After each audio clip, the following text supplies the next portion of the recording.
Berlatar belakang tahun 1998, di awal kisah kita akan diperlihatkan kehangatan sebuah keluarga yang hidup dengan damai. Malam itu, Pak Herman sedang memainkan lagu kesukaannya sembari menunggu istrinya Sri menyiapkan makan malam. Sementara Nina si bungsu sedang fokus membaca buku detektif yang menjadi hobinya. Lihat tuh, masih cantik aja. Di tengah perbincangan ketika sedang menyantap hidangan, sebuah kejadian mengerikan terjadi. Mas. Sri yang panik kemudian menyuruh Dina untuk menelpon Pak RT. Beberapa saat kemudian, Andi, si anak sulung, tiba di rumah. Dina yang tidak berhasil menghubungi Pak RT menyambut kakaknya tersebut dan memberitahu kondisi ayah mereka. Andi pun segera berlari ke arah meja makan. Kondisi Pak Herman yang sudah semakin parah akhirnya tak bisa diselamatkan. Dan inilah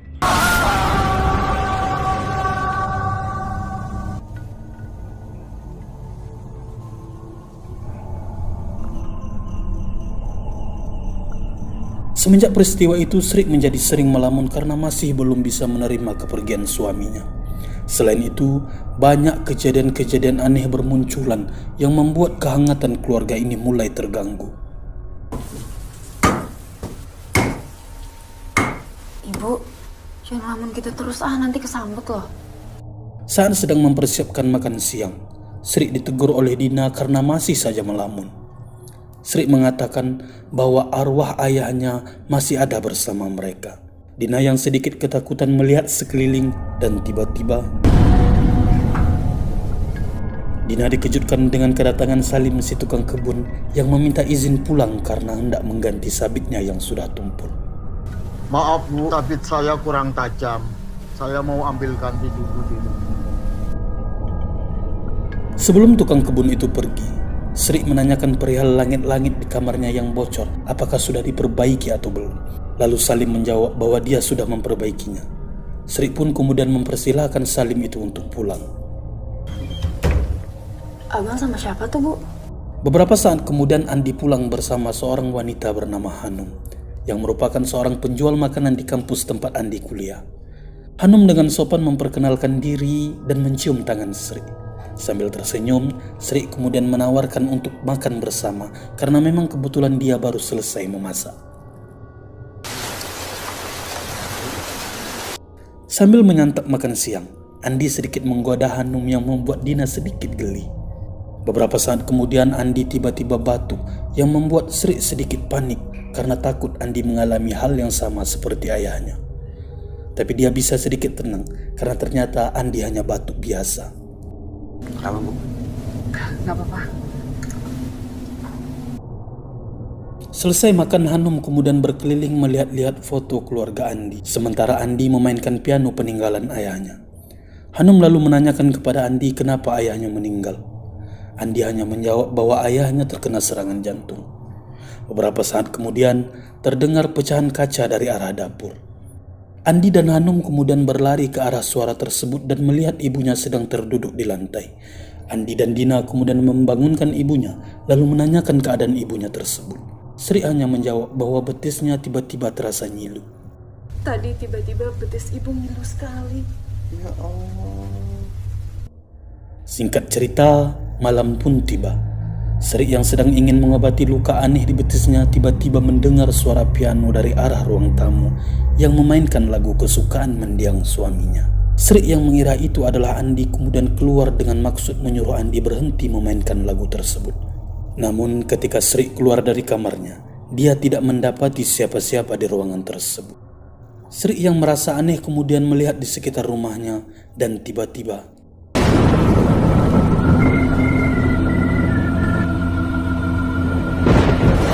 betapa terkejutnya Sri ketika mendapati piano tersebut bergerak sendiri seperti ada sosok tak terlihat sedang memainkannya. Singkat cerita, esok hari pun tiba. Sri yang sudah terbangun memanggil Salim untuk menanyakan kenapa langit-langit di rumahnya masih bocor. Setelah itu, Sri pergi menuju dapur untuk memasak.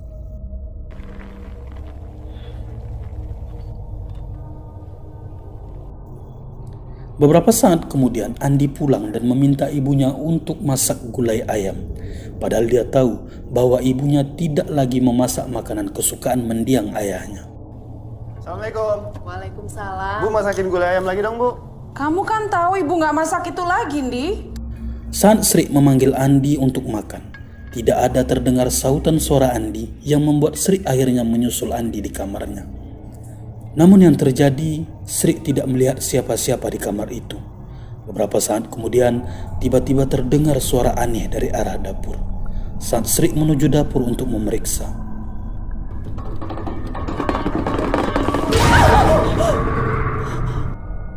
Sri semakin dibuat terkejut ketika melihat Andi yang baru saja tiba. Andi kemudian menghampiri ibunya yang sedikit menolak karena tidak percaya itu adalah anaknya. Kamu baru datang. Bu, ini Andi, Bu. Tadi ada orang datang minta dibuatin gulai ayam sama ibu.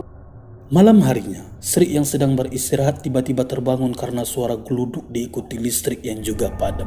Saat sedang ingin menyalakan lampu minyak, tiba-tiba lampu tersebut menyala sendiri dan hampir membakar Sri. Sri yang ketakutan dibuat semakin takut ketika melihat sosok aneh menjalar di lantai menuju dinding lalu masuk ke langit-langit kamar yang bocor. Sri yang sudah tidak tahan akhirnya jatuh dan pingsan.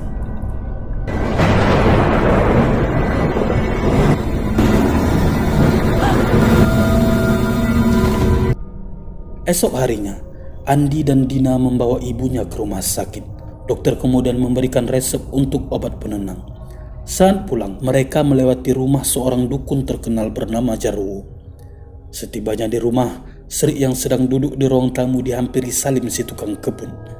Salim mengatakan bahwa langit-langit di kamarnya masih bagus, begitu juga gentengnya.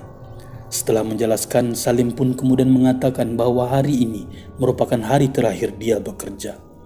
Gentengnya juga nggak ada yang bocor. Langit-langitnya juga masih bagus. Rentetan kejadian-kejadian aneh ini semakin parah ketika malamnya Sri mengalami hal yang sama seperti mendiang suaminya. Namun beruntung, Sri masih bisa selamat.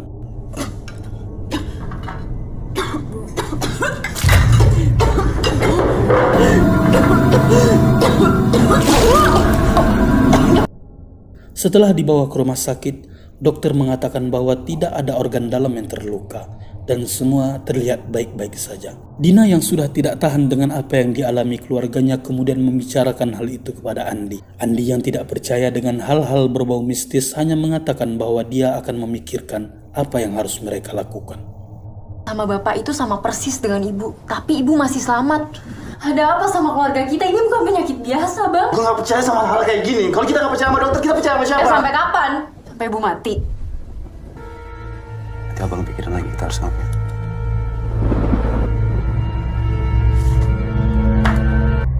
Pagi hari saat Andi dan Dina berangkat sekolah, Sri memutuskan untuk menemui Jarwo, dukun yang ternyata sudah dia kenal sejak 20 tahun yang lalu. Sudah 20 tahun. Sekarang kamu datang lagi. Ada yang aneh terjadi sama saya. Sri kemudian menjelaskan kejadian-kejadian aneh yang dialami selama ini. Setelah itu Jarwo duduk di depan Sri lalu meminta Sri memegang sebutir telur. Jarwo kemudian membaca ajian tapak curut untuk memantrai telur tersebut. Dan setelah itu meminta Sri untuk memecahkan dan meletakkannya di sebuah wadah. Dari kuning telur itu terdapat benda hitam yang membuat Jarwo menyimpulkan bahwa Sri sudah disantet. Santet.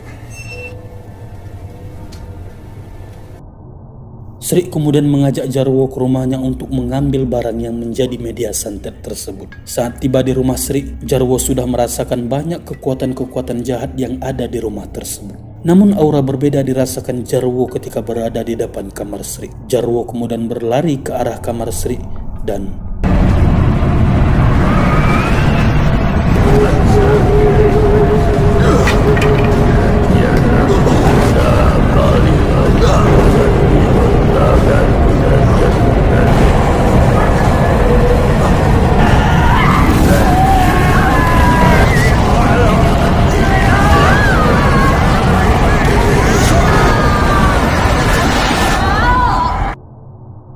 Setelah menangkap sosok hitam yang mengganggu Sri, Jarwo mengatakan bahwa orang yang mengirim santet tersebut ingin Sri segera mati.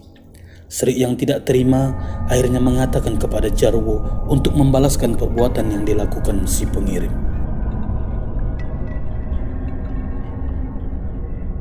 Mereka pun kembali ke rumah Jarwo.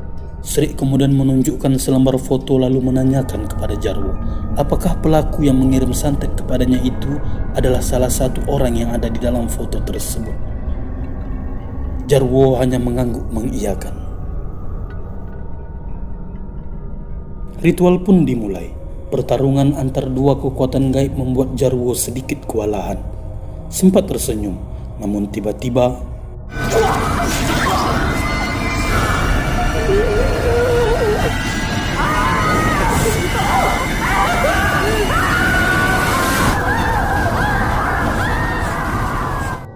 Jarwo tewas hangus terbakar bersama rumahnya. Sri yang ketakutan kemudian kabur dan masuk ke dalam hutan. Di waktu yang sama, Dina yang baru saja pulang dari sekolah tidak melihat ibunya di rumah. Dina kemudian masuk ke kamar ibunya dan mendapati potongan foto lalu menyimpannya. Beberapa saat kemudian, ibunya tiba di rumah. Dina yang kebingungan dengan tingkah ibunya itu lalu mengantarkannya ke kamar untuk beristirahat.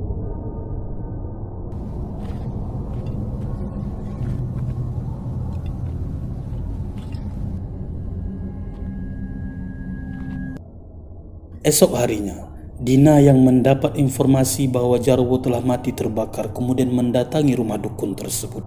Saat masuk ke dalam rumah, Dina lagi-lagi mendapati potongan foto yang ternyata potongan foto tersebut merupakan pasangan dari foto yang ditemukan sebelumnya.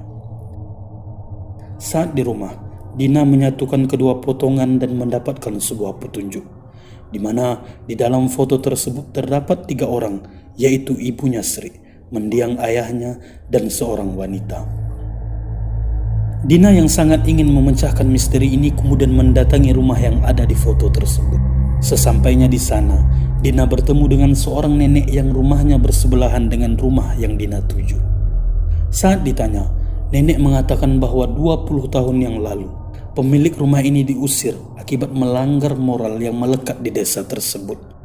Pemilik rumah sekaligus teman ibunya yang ada di foto tersebut bernama Laila. Singkat cerita, malam pun tiba. Sri yang sedang beristirahat tiba-tiba terbangun dan sosok aneh sedang duduk di depannya mengatakan bahwa Sri harus segera mati. Sri yang ketakutan kemudian membaca ayat kursi yang ternyata Wasya kursiyuhus samawati wal ardu wala. Sosok itu lebih fasih rupanya. Jeritan Sri terdengar oleh Andi yang saat itu sedang duduk di ruang tamu. Andi kemudian berlari ke arah kamar ibunya dan mendapati ibunya sedang duduk di sudut kamar dan jendela dalam keadaan terbuka. Keesokan harinya Andi pergi ke rumah Jarwo. Sesampainya di sana, Andi menemukan botol kecil yang merupakan botol milik ibunya yang digunakan untuk membalas perbuatan si pengirim santet. Beberapa saat kemudian, Andi yang menyadari kedatangan istri Jarwo kemudian menghampirinya dan menanyakan di mana letak kuburan Jarwo.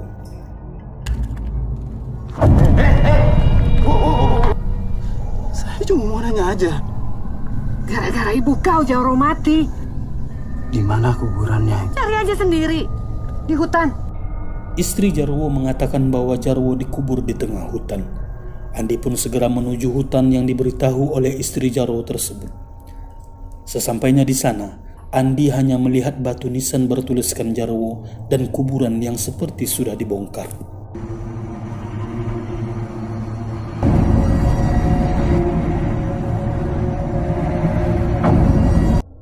Merasa akan terjadi sesuatu dengan ibunya, Andi kemudian berlari keluar dari hutan tersebut.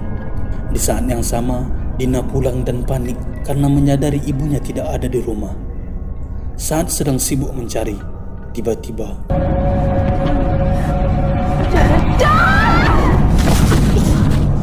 seseorang memukul Dina yang membuat Dina pingsan tak sadarkan diri.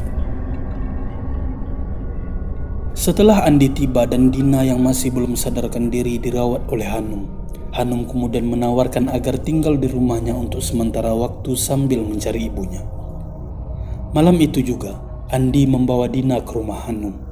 Sesampainya di sana, mereka disambut oleh ibu Hanum dan mengantarkan Dina ke kamar Hanum untuk beristirahat. Malam sekali, Num. Masuk. Permisi, Bu. Iya.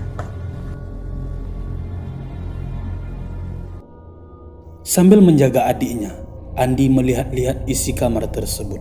Tanpa sengaja, Andi menendang tas milik Dina dan Andi melihat buku catatan kecil milik Dina. Andi yang penasaran kemudian membukanya dan mendapati foto yang sama dengan foto yang ada di sebuah album di kamar tersebut. Ketika membuka album itu lebih banyak, Andi melihat foto mendiang ayahnya sedang merangkul seorang wanita, yang mana wanita tersebut adalah ibu dari Hanum.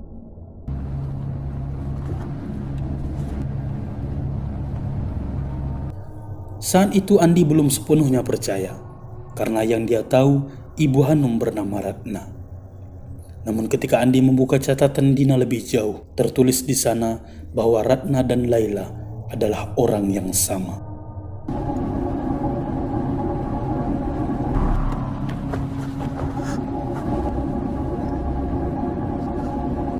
Andi yang menyadari bahwa ada yang tidak beres, kemudian berusaha membawa adiknya lari dari rumah tersebut. Hanum yang terbangun kemudian menghampiri Andi dan menanyakan apa yang Andi lakukan. Setelah menjelaskan semuanya, Hanum mengambil kunci cadangan untuk membuka pintu yang dikunci oleh ibunya. Belum sempat pintu terbuka, Ratna alias Laila menahan mereka lalu menampar Hanum karena mencoba menolong Andi. Mau kemana malam-malam begini? Hanum? Sini.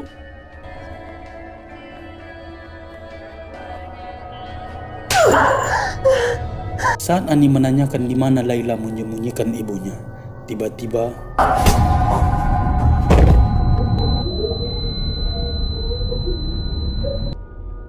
dari kejadian ini kita mengetahui bahwa dalang dari semua kejadian aneh yang dialami Sri adalah Laila dan Hanum. Tapi tidak cukup sampai di situ. Kita juga akan mengetahui alasan mengapa Laila melakukan semua ini.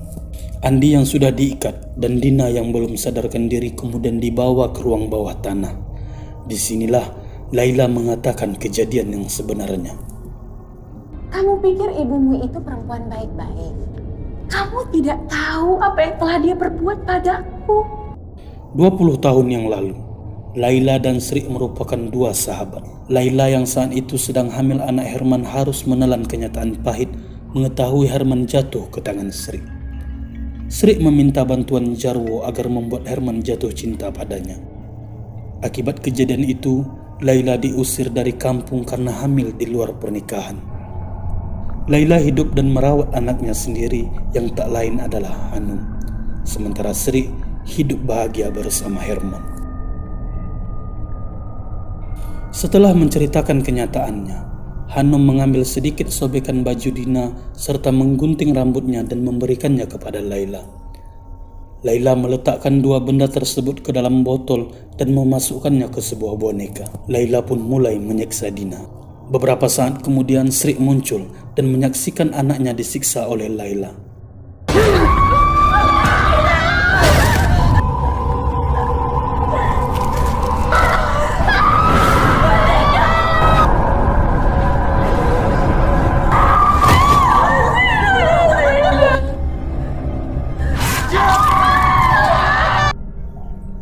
Setelah puas, Sri kemudian dibawa ke tempat lain untuk segera dieksekusi.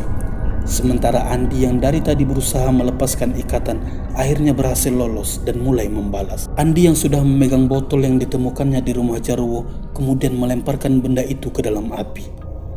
Laila dan Hanum tewas, persis seperti tewasnya Jarwo. Aku gak apa-apa, nak. Bangun, nak.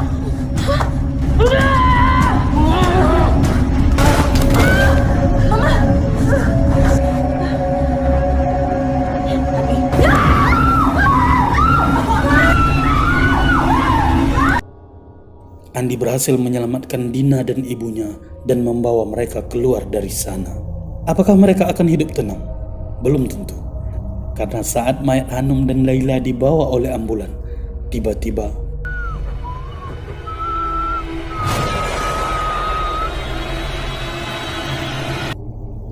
dan film pun tamat.